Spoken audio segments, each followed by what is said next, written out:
The recent rain across northern Michigan helped knock down the drought conditions many of us had been experiencing, but it also helped the grass grow quite a bit, meaning it is time to cut once again.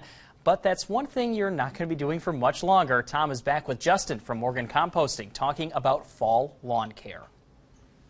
Welcome back, Northern Michigan. Here we are, early September, and I'm sorry to say, but we have to talk about how the grass is starting to stop growing. I mean, that's good news. Less cutting, and we have to get it ready for fall, right? Yes. So, to do a lawn care in the fall, really to address the fact of maybe you have leaves falling soon, or you got have grass clippings, mulch those in and spread them out evenly through your lawn as much as you can, so it's not too much in one area, but kind of make that call on yourself. But spread those out, mulch them in, and then put a layer of Dairy Dew on there. And what Dairy Dew will do will help break the leaves down, the grass clippings down, anything else you have to help break it down. Now, how does that happen? So in 1 teaspoon of high quality compost, there's 6 billion microbial activities in there. So, meaning we have no idea. It's trillions in here, right? Right. So what that will do, help start that cycle over in the soil that we're looking for. So they'll eat down the grass clippings, the leaves, just bite it down, make it down to something that the soil can take. Yep, absolutely. They'll process it, and then next year it'll be food for our lawn, and that's good on our checkbook, that's good on our lawn.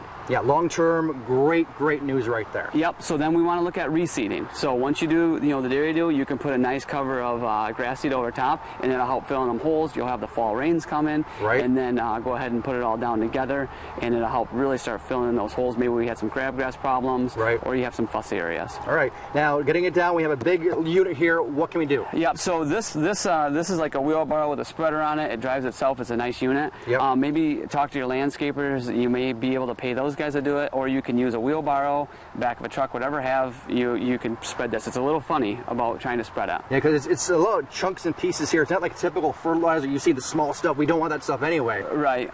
So it's a little bit more difficult to put out there, but it's long-term use is great. It is, and you can't use like a normal push spreader. It has to be somewhat of a spreader that can have the big particles fall through and the small particles fall through. So make sure you understand what you're getting yourself into.